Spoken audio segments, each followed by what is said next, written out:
ಇನ್ನು ಉಪಮುಖ್ಯಮಂತ್ರಿ ಡಿ.ಕೆ. ಶಿವಕುಮಾರ್ ವಿರುದ್ಧ ಕೇಂದ್ರ ಸಚಿವ ಕುಮಾರಸ್ವಾಮಿ ಏಕವಚನದಲ್ಲೇ ವಾಗ್ದಾಳಿಯನ್ನ ನಡೆಸಿದ್ದಾರೆ.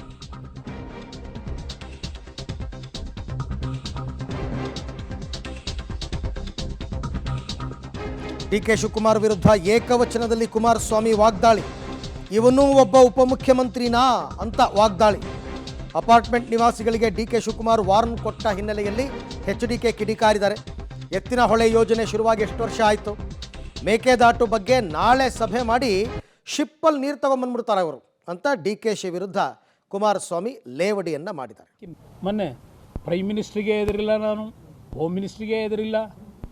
ಇವನು ಯಾವನೋ ಒಬ್ಬ ಡೀಲ್ ಮಾಡೋಕ್ಕೆ ಬರ್ತಾನಂತೆ, ಇವನಿಗೆ ಎದುರ್ತೀನಿ ನಾನು ಏಕವಚನದಲ್ಲಿ. ಇವನೇ ಒಬ್ಬ ಮುಖ್ಯಮಂತ್ರಿ, ಉಪಮುಖ್ಯಮಂತ್ರಿ ಈ ಪದ ಬಳಕೆ ಮಾಡೋಕ್ಕೆ.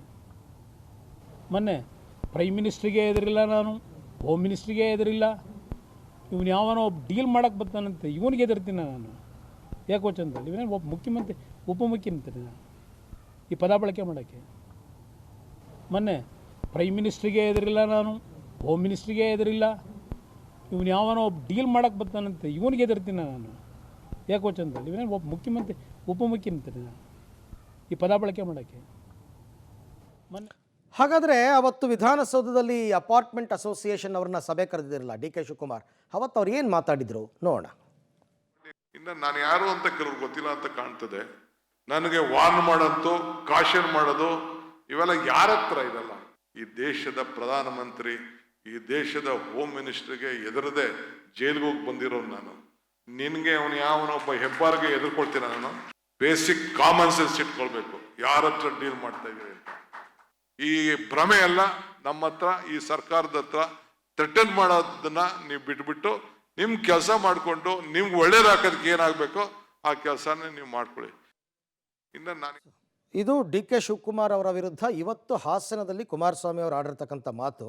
ಈ ಸಂದರ್ಭದಲ್ಲಿ ಎತ್ತಿನಹೊಳೆ ಯೋಜನೆ ಬಗ್ಗೆ ಎಲ್ಲ ಮಾತಾಡಿದ್ದಾರೆ. ಅಂದರೆ ಇವರು ಜಲಸಂಪನ್ಮೂಲ ಸಚಿವರಾಗಿ ಏನು ಕೆಲಸ ಮಾಡಿದ್ದಾರೆ, ಎತ್ತಿನಹೊಳೆ ಯೋಜನೆ ಶುರುವಾಗಿ ಎಷ್ಟು ವರ್ಷ ಆಯಿತು, ಮೇಕೆದಾಟು ಏನು ನಾಳೆ ಸಭೆ ಮಾಡಿಬಿಟ್ಟು ನಾಡಿದ್ದು ಶಿಪ್ಪಲ್ಲಿ ನೀರು ತಗೊಂಬಂದ್ಬಿಡ್ತಾರಾ ಅಂತೆಲ್ಲ ಒಂದಷ್ಟು ಲೇವಡಿ ಮಾಡಿ ಮಾತಾಡಿದ್ದಾರೆ.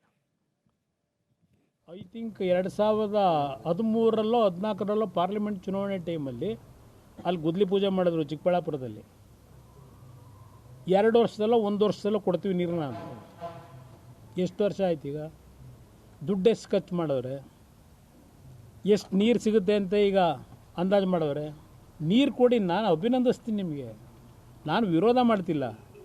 ಎತ್ತಿನಹೊಳೆ ನೀರು ಕೊಡ್ತೀವಿ, ಎತ್ತಿನಹೊಳೆ ನೀರು ಕೊಡ್ತೀವಿ ಅಂತ ಹೇಳಿ ಆ ಚಿಕ್ಕಬಳ್ಳಾಪುರ, ಕೋಲಾರ, ಬೆಂಗಳೂರು ಗ್ರಾಮಾಂತರಕ್ಕೆ ಆ ರೊತ್ ನೀರನ್ನ ಕೊಟ್ಟು ಆ ಜನಗಳನ್ನ ಸರ್ವನಾಶ ಮಾಡ್ತಾಯಿದ್ದೀನಿ. ನಾನು 18ರಲ್ಲಿ ಹೇಳಿದೆ ಟರ್ಷಿಯರಿ ಪ್ಲ್ಯಾಂಟ್ ಹಾಕ್ತೀನಿ, ನೀರು ಕೊಡಬೇಡಿ ಎಂದೆ. ನಾನು ಇದ್ದ 14 ತಿಂಗಳಲ್ಲಿ ತಗೋತಿಲ್ಲ. ಅಲ್ಲಿ ಬೆಳೆಯ ಮೆಟೀರಿಯಲ್ನ ಯಾರು ಕೊಂಡ್ಕೊಳ್ಳಲ್ಲ ಇವತ್ತಲ್ಲಿ. ಇದು ಪರಿಸ್ಥಿತಿ. ಎಷ್ಟು ದಿವಸ ಬೇಕು ಎತ್ತಿನೊಳೆ? ಜೂನು ಅಂದರು. ಯಾವ ಜೂನು ಕೊಡ್ತಾರೆ? ಎಷ್ಟು ಸಾವಿರ ಕೋಟಿ ಖರ್ಚು ಮಾಡಿದ್ರು. ಏರ್ತಾ ಇದೆ. ಹಿಂದೆನ ಮಾಧ್ಯಮ ಸ್ನೇಹಿತರು ಕೆಲವ್ರು ಬರೋದ್ರಿ, ಬಹುಶಃ ಎತ್ತಿನಹೊಳೆ ನೀರು ಬರಲ್ಲ, ಎತ್ತಿನಹೊಳೆ ಪೈಪ್ ಲೈನ್ ಆಗ್ತಾ ಇರೋದು ಆನೆಗಳು ಓಡಾಡೋಕ್ಕೆ ಅಂತ ನೀವೇ ಬರ್ತಿದ್ದೀರಿ. ನೋಡಿದ್ದೀನಿ ಅದನ್ನ. ಐ ಥಿಂಕ್ 2013ರಲ್ಲೋ 14ರಲ್ಲೋ. ಓಕೆ, ಡಿ.ಕೆ. ಶಿವಕುಮಾರ್ ಅವರ ಕಾರ್ಯವೈಖರಿಯ ಬಗ್ಗೆ ಕುಮಾರಸ್ವಾಮಿ ಅವರು ಏಕವಚನದಲ್ಲೇ ವಾಗ್ದಾಳಿಯನ್ನು ನಡೆಸಿರ್ತಕ್ಕಂಥದ್ದು. ಇದಕ್ಕೆ ಡಿ.ಕೆ. ಶಿವಕುಮಾರ್ ಏನು ಉತ್ತರ ಕೊಡ್ತಾರೆ ನೋಡೋಣ.